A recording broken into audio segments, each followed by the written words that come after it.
Alright, so real quick before I get into the video, I do have to give a real quick shout out to my friends Margaret Doblate and Magnanimous Milk for making the new icon art and channel art you're seeing right now.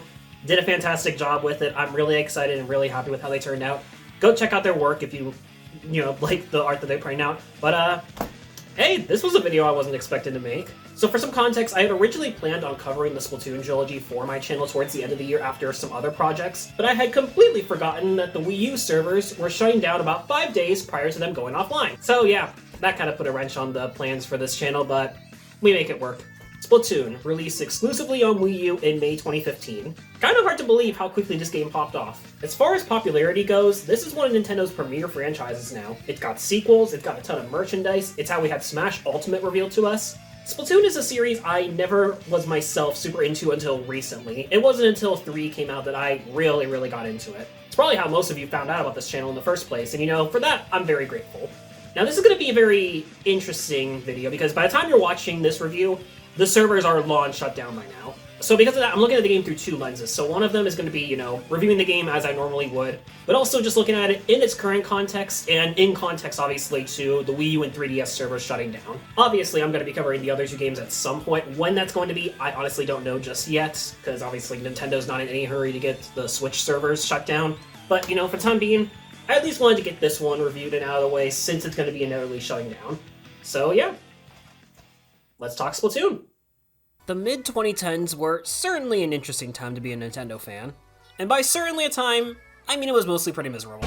Yeah, Nintendo was putting out some banner games here and there, but let's not kid ourselves, this was arguably the worst period of time to be a Nintendo fan. The Wii was on its way out, and in its place, Nintendo unveiled and released the Wii U, a follow-up console where everything that could possibly go wrong did. It did have the distinction of being Nintendo's first HD console, at least 5 years after its competition already did that, but there was a lot working against this thing. The Xbox One and PS4 released only a year later, so outside of first-party Nintendo games, Nintendo didn't really give people a reason to own this thing when they could play a wider variety of games on those consoles. The gamepad was a novel idea, but it was only that, novel. Not many games really utilized it to its full potential, and there wasn't even a guarantee it would be a good game when it did. It definitely didn't help that the marketing push for this console was abysmal. Most people outside the game bubble I've talked to either didn't know the Wii U existed, or thought the gamepad was an accessory for the last console. The marketing as a whole for this thing was kind of a special kind of awful. Some of these commercials speak for themselves. Hot buttered popcorn, that's a deal!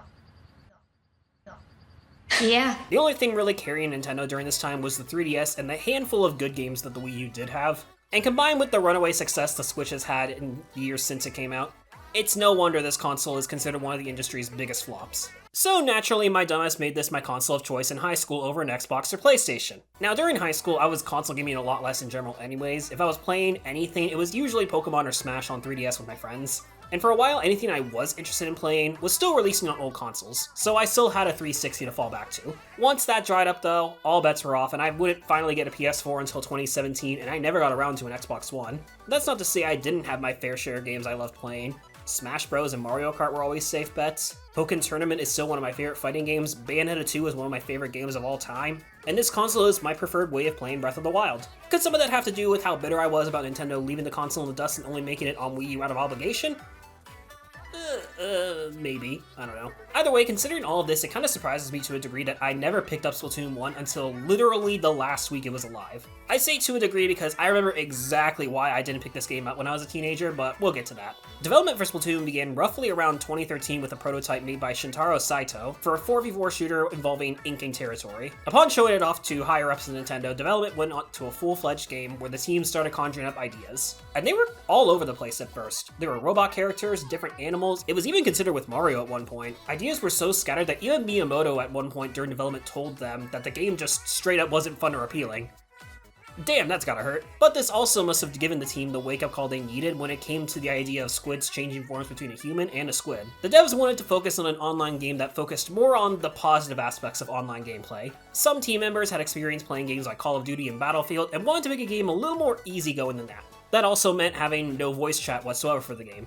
And frankly, while I hated this decision at first, given Nintendo's image, I think it was kind of the right call. People can be pretty nasty online, and I can mean that in every single way imaginable. My jaw's up!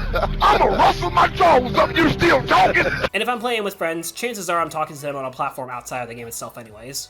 But make no mistake, the team didn't want to make something only for kids. They still wanted to put out a game with depth for all ages to enjoy the game. One of the developers of the game, Tsubasa Sakaguchi, said in interviews that Nintendo didn't make this game with the idea that we wanted devs to make a simplified shooter or a dumbed down shooter. The team had a mix of all kinds of devs for this game. There were people who have been Nintendo for over 20 years, and others relatively new to the company working on the game. And people got pretty anticipated for it. Nintendo was betting a lot on Splatoon. They went all out with the marketing. It was heavily featured across directs and gaming publications. It had a beta in the form of its global test fire before launch. They didn't want this just to be a new killer app and a reason to own a Wii U. They wanted this to be their next big thing. Splatoon generated a ton of hype in the months leading up to launch. At least until post-launch plans were announced. Splatoon was going to get free post-launch updates, and these weren't just balancing updates and whatnot, no. The game would get full-blown maps, new weapons, in-game events, all kinds of content. It just came at the cost of the game launching with very little, and getting drip-fed the rest over the next several months after launch. And I remember this really pissing people off, including myself. It really gave the perception that Splatoon was launching in an unfinished state, it wasn't going to have enough content to justify its full price tag, and I essentially swore it off. I wasn't interested in playing it anymore. Kind of funny looking back on that now, considering the state of modern gaming and how this is the norm, especially for live shooters. I guess you could say Splatoon was ahead of its time in that area. I eventually bought a used copy of the game several years later just to say I owned a copy and never really touched it. Especially since by the time I actually did get it, Splatoon 3 was already out. This was for collection purposes, and maybe if I ever decided to give it single player a shot. Like I said, I planned on covering it eventually for the sake of covering the whole series. It just so happens I have to cover it now, if I ever want to cover it in its original untouched state. So how is the first Splatoon game? Were my initial complaints about it overblown, or were they justified? Was it worth going to the game in the last week that it was online? And is it going to be worth going back to, post 3DS and Wii U shutdown? Sort of. Before we get into the real meat of the game, we got a bit of an appetizer in the single player of this game, which begs the question, what exactly is going on in the world of Splatoon? You're recruited against your will by Captain Cuttlefish on a mission to save the Great Zapfish, the source of the Inkling's power supply, as well as the various Zapfish captured by the Octarians. Your mission is to get out there, stop the Octarians, and save the Zapfish. That's it. I mean, it's a Nintendo game, I suppose. Not that they're incapable of telling good stories, but this is the simplicity you would expect. It's got its moments like the not Squid Sisters helping you towards the end game. You defeat the final boss DJ Octavio with the power of their music, and your in-universe equivalent to an M4. And there are some funny one-liners here and there. The levels do have these sunken scrolls you can collect though, which flesh out the world of Splatoon a little bit more. They detail a great century-long turf war between the Inklings and the Octarians that is still ongoing to this day, but there's some other quirky stuff here too. Like a painting of two Octarians, posed like a Renaissance painting. The fashion of Inkopolis. Evidence of the world being a post-apocalyptic wasteland after humanity destroyed itself.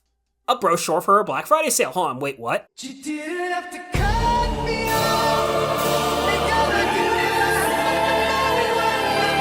this. Splatoon single player is very much focused on delivering the gameplay. You'll go across 27 stages and 5 boss battles that won't take you too long. In fact, an average playthrough of it should only take you about 3 hours. Most stages consist of your Inkling launching across different sections of a level, completing whatever challenge the level is based around. This can range from shooting sponges to make them bigger, outrunning Octarians launching fucking airstrikes, or playing on some of the multiplayer maps themselves against Octarian bots. Enemy variety is fairly limited. You'll have your pea shooter Octarians, machine gunners, these snipers that look like an average COD player, and so on. It's not terrible, but it's nothing too crazy and definitely shouldn't be the only reason you play this game. At best, it's a way for the developers to experiment with the game and try out a bunch of neat ideas to see what might stick and what might not. At its worst, it's a nice distraction that serves to teach players a lot of the fundamentals of the game before they head into multiplayer. Multiplayer is absolutely where this game is at. From the beginning, your only option of game mode to pick from is Turf War. The goal of this is simple. Ink as much of the map as you possibly can, and the team that covers more of the map wins the match. Covering turf and knocking out enemies will earn you points that will go towards experience for leveling up your base level, unlocking perks for your equipment, and earning money to spend on new equipment and weapons. Weapons in this game are all based around painting. They can range from your typical semi-automatics, chargers that can shoot long distances, and Gatling guns that you can charge and unleash a flurry of ink on turf or opponents. There are also some that are more unique to Splatoon. There are rollers, which are these giant paint rollers, and act sort of like a tool for covering large grounds. Brushes aren't great with spreading ink, but they're fantastic offensive tools. And there's buckets, which let you dump a ton of projectile ink in a direction. Each weapon has its own sub-weapon and special attached to it. Sub-weapons can range from traditional bombs, mines that explode ink on contact, beacons that let your teammates super jump to them, and walls that put up a barrier of ink. Specials are where things get a little more involved. There's purely offensive ones like the killer whale, which destroys enemies that end up in its path, or the kraken, which turns you into a giant unstoppable squid. Some are a little more defensive, like a bubble shield or an echolocator that reveals all enemy locations. Then there's offensive tools that also cover maps in more ink, like the ink strike you can tap on the gamepad, or a bomb rush that lets you throw bombs without penalty for a limited time. Everything you use with your weapons will consume ink, from firing weapons to using sub-weapons. You can restore this by hiding your squid form in ink of your own color, which is also how you'll be getting around the map faster, or activating a special will instantly restore it after use.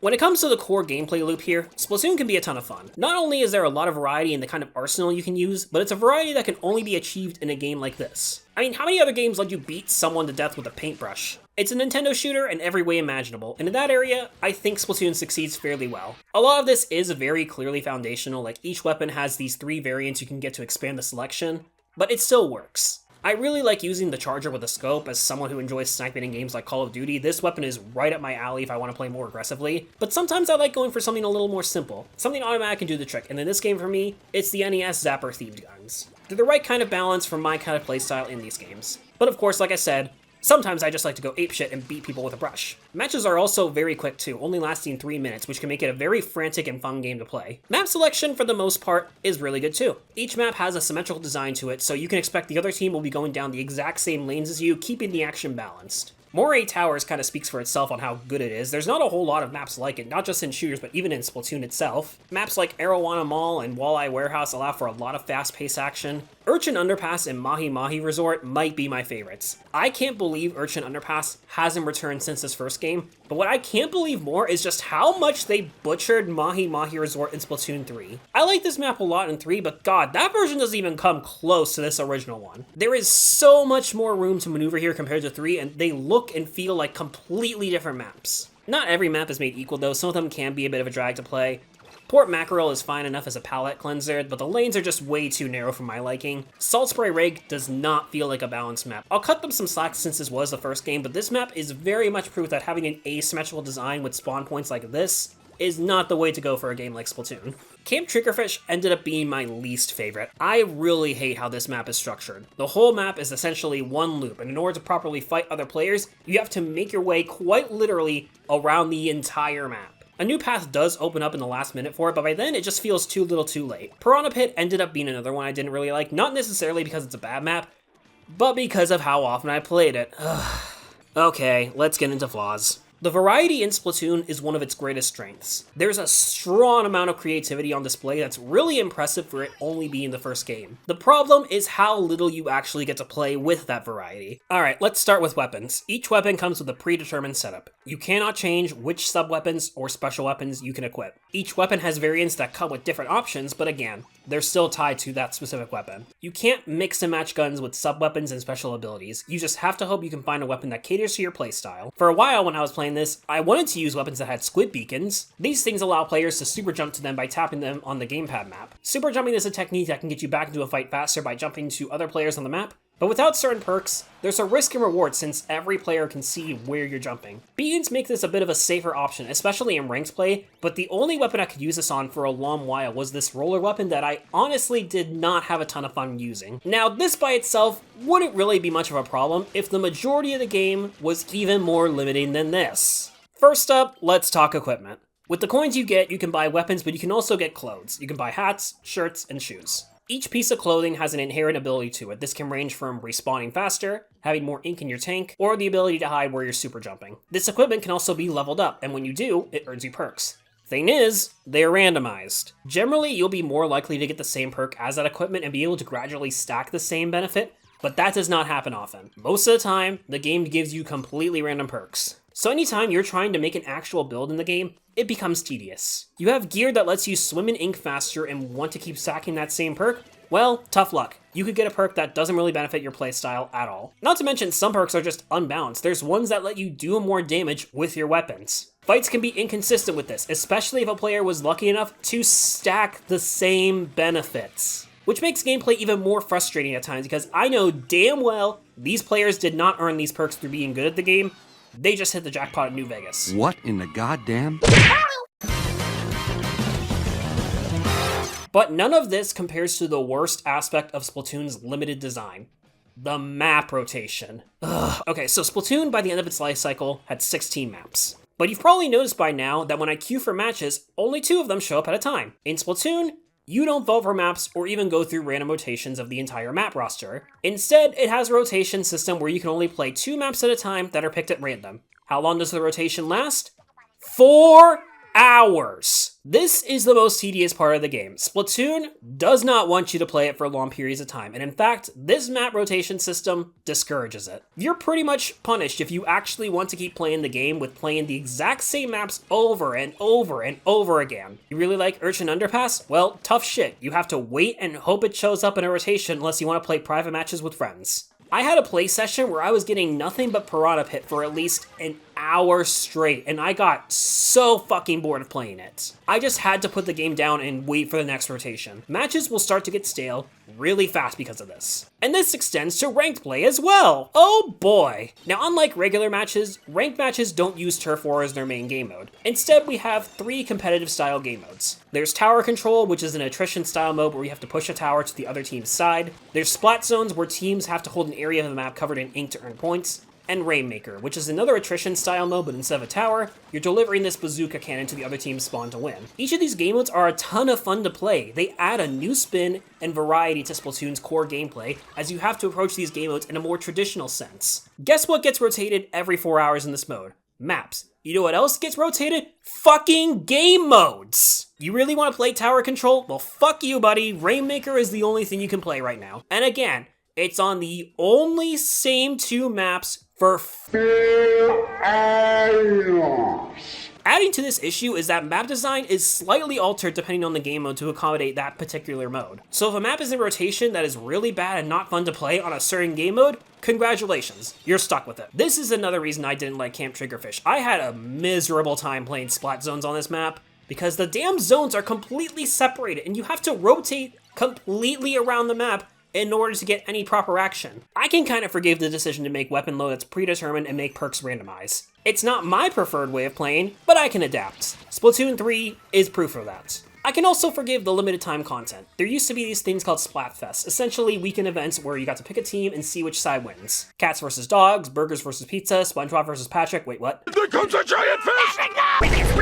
They were fun and harmless and would even get you special rewards. But does any of that matter when the game goes a step beyond and actively discourages me from playing it? One of my biggest concerns when recording footage for this game was whether or not I was going to be able to talk about and show off every single map in the game. And I was at least able to accomplish that thanks to playing private matches with friends. And if you can get enough friends to play in private matches, it's some of the most fun you'll have in this game. I had a blast playing this with my friends. But there were some maps I don't want to confidently talk about too much because, well, I didn't really get to play them enough. It was by coincidence I managed to play enough of Bluefin Depot in the game's final rotation, and I barely managed to touch Anchovy games the entire last week I played it. It gets frustrating, it gets stale, and it gets boring. In almost every other shooter I play, if they don't outright give you the option to vote for maps, they will just rotate maps on a case-by-case basis. Sometimes they pull them out of a hat at random, other times it's a more limited selection, but there's always enough variety there. And if I want to play certain maps over and over again, there are games that will give me that option. I choose to play the Shipment 24/7 playlist in Call of Duty. I choose to play the Squad Battle playlist of maps and game modes in Halo Infinite. I don't choose to play Piranha Pit over and over as Splatoon when I just want to play the base game. Map design and map variety are massively important factors to me when it comes to multiplayer shooters, let alone the agency of curating what maps you want to play and or how you want to play them. Splatoon has got it down in the map design department, but it's lacking in the variety because they make it so needlessly restrictive because of this fucking rotation system. I love so much of what Splatoon does on a fundamental level. It's got a great gameplay loop, a fun single player distraction, it's got a ton of charm, the game looks great, the soundtrack is fantastic. But what it has in variety, it lacks in the delivery of that variety, taking away so much from the player experience instead of letting the player actually experience it. Even before the servers were shutting down, this would have been a really hard game to recommend, because the limitations in it are by design. They chose to make weapons predetermined, they chose to make perks randomized, and they chose to make maps and modes on rotation. It would have been really hard to see myself playing this game for the long term, and unfortunately, that can apply to everyone else too. This game's servers shutting down, hell, the Wii U and 3DS in general, it's a lot harder to play this game now. And as much as I think Splatoon is a well-intentioned but flawed game, I wouldn't in a million years think this would have been a solution for the game. Game preservation is becoming more of a popular topic as the years pass on, as more services shut down, and as more games are straight up deleted from existence. There's still value in being able to play both the best and worst the industry has to offer, and to see Nintendo repeatedly, over and over again, ignore that is extremely disappointing. Splatoon is a hard game for me to recommend, not just because of its flaws, not just because that in context of today the second and third games are much better, but because the game is a victim to having its legacy destroyed for what ultimately amounts to a lack of confidence in preserving that legacy, and deliberately destroying it in favor of what's profitable currently. And I think that's more shame on the company that made it than it is for the game itself. That's obviously not to say people won't try to preserve it anyways. Obviously, the game is still very accessible, and hey, as of making this video, you have projects like Pretendo, which aim to recreate the servers for the Wii U and 3DS to keep online play for these games and their online functionality running as long as possible. In that sense, I think Splatoon will end up being a neat time capsule to go back and play just to see how the series started. Just know, you're gonna have to jump through some hoops if you want to have that experience again. It'll persist. Much lesser games have stuck around with online play for even longer periods. It's only a matter of time before Splatoon gets that treatment, whether it's dedicated to the game itself or the console itself. You know, honestly, despite my very obvious flaws with the game, I am kind of glad that I made this my last game to experience on the Wii U before it shut down. It really was a unique experience getting to play this game in its final days. I could have picked any other game I played more often to spend my last days on the servers like Mario Kart 8 or Smash 4, but I decided to spend it on this game, which has built up such a great and dedicated community. Dedicated enough to keep this game running online long after the server shut down for it. Like, that's dedication. And another random thing you might be wondering, there are so many games that when their servers shut down, they have like these very nice, profound final moments when they're about to go offline. Look at something like Halo 3, for example, and like the final moments of that game, or something like that. So you might be thinking, did Splatoon have anything like that? It did. I got everyone in the lobby to squid bag. One player wrote out "fuck" at the bottom of War 8 Towers with a charger, followed by everybody squid bagging more intensely around the spelled out "fuck." I cannot think of a better way to go out.